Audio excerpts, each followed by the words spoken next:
Photo ತೆಗೆಯೋಣ ಬೇಗನೆ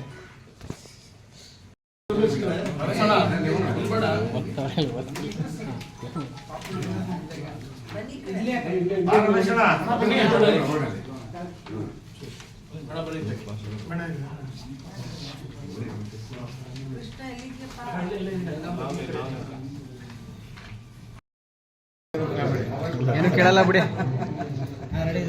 ಅಚ್ಚಾ ಹೇಳಿ sir. ಇವತ್ತು ಮೈಸೂರು ನಾಯಕನ ಒಂದು ಪಾಕ್ಷಿಕ ಪತ್ರಿಕೆಯ ಕ್ಯಾಲೆಂಡರ್ನ ನನ್ನ ಕಚೇರಿಯಲ್ಲಿ ನಾನು ಮತ್ತು ಮಾಜಿ ನಗರ ಪಾಲಿಕೆ ಸದಸ್ಯರಾದಂಥ ಭಾಗ್ಯಕ್ಕವರು, ಇನ್ನೊಬ್ಬರು ಮಾಜಿ ನಗರ ಪಾಲಿಕೆ ಸದಸ್ಯರಾದಂಥ ಪ್ರೇಮಶಂಕರವರು, ನಮ್ಮ ಪಕ್ಷದ ಮುಖಂಡರಾದಂಥ ಪಾಪಣ್ಣವರು, ರಮೇಶ್ ಅವರು ಎಲ್ಲರನ್ನೂ ಸೇರಿ ಸಂಪಾದಕರು ನಮ್ಮ ಜೊತೆಲಿ ಇದ್ವಿ. ಇವತ್ತು ಕ್ಯಾಲೆಂಡರ್ನ ಉದ್ಘಾಟನೆ ಮಾಡಿದ್ದೀವಿ.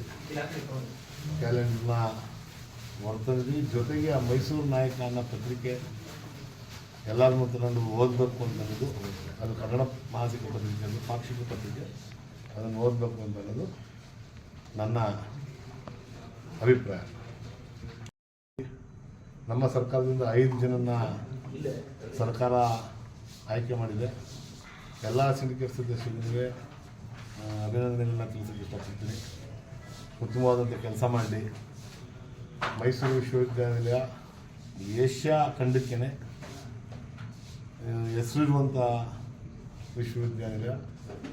ಕರ್ನಾಟಕ ರಾಜ್ಯದಲ್ಲಿ ನಾನು ನೋಡಿದಂಗೆ 90, 95, 96ರಲ್ಲಿ ಮೈಸೂರು, ಚಿಕ್ಕಮಗಳೂರು, ಮಂಗಳೂರು, ಶಿವಮೊಗ್ಗ, ಹಾಸನ, ತುಮಕೂರು, ರಾಮನಗರ, ಚಾಮರಾಜನಗರ, ಮಂಡ್ಯ, ಕೊಡಗು ಇವೆಲ್ಲ ಜಿಲ್ಲೆನೂ ಒಳಪಟ್ಟು ಮೈಸೂರು ವಿಶ್ವವಿದ್ಯಾನಿಲಯ ಒಂದೇ ಇದ್ದಿದ್ದು.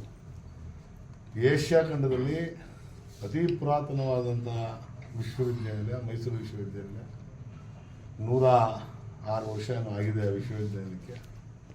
ಆ ವಿಶ್ವವಿದ್ಯಾನಿಲಯ ಘನತೆ ಮತ್ತು ಗೌರವವನ್ನು ನಾವು, ನಮ್ಮ ಸರ್ಕಾರ, ಕಾಂಗ್ರೆಸ್ ಸರ್ಕಾರ ಆಯ್ಕೆ ಮಾಡಿರುವಂಥ 5 ಜನ ಸಿಂಡಿಕೇಟ್ ಸದಸ್ಯರನ್ನು ಆ ಗೌರವ ಮತ್ತು ಆ ಘನತೆಯನ್ನು ಕಾಪಾಡ್ತಾರೆ.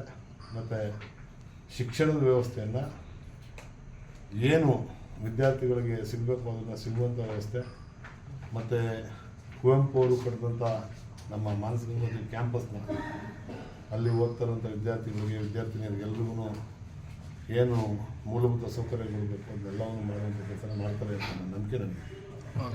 ಸತ್ಯನಾರಾಯಣ ಅವರು ಮೈಸೂರು ನಾಯಕ ಪತ್ರಿಕೆನ ಅವಾಲಿಂದ ಮಾಡ್ತಾ ಇದ್ದಾರೆ. ಈಗ ಹೊಸದಾಗಿ ಕ್ಯಾಲೆಂಡರ್ ಬಿಡುಗಡೆ ಮಾಡಿದ್ದಾರೆ. ಇದ್ರ ಜೊತೆಗೆ ಈ ಕ್ಯಾಲೆಂಡ್ರನ್ನ ಹರೀಶಣ್ಣ ಮತ್ತು ಮಾದೇಶ ಕೈಲಿ ರಿಲೀಸ್ ಮಾಡಿಸಿರೋದು ತುಂಬ, ಭಾಗ್ಯಕ್ಕ ಕೈಲಿ ಮಾಡಿಸಿರೋದು ತುಂಬ ಸಂತೋಷ ಆಯಿತು. ಇದೇ ಥರ ಇವರು ಇನ್ನೂ ಬೆಳೀಲಿ. ಇದ್ರ ಜೊತೆಗೆ ಮಾದೇಶ್ ಅವರು ಸಿಂಡಿಕೇಟ್ ಮೆಂಬರ್ ಆದರು. ಅವ್ರಿಗೂ ಕೂಡ ಈ ಸಂದರ್ಭದಲ್ಲಿ ಒಂದು ಸನ್ಮಾನನ ಮಾಡಿದ್ದೀವಿ.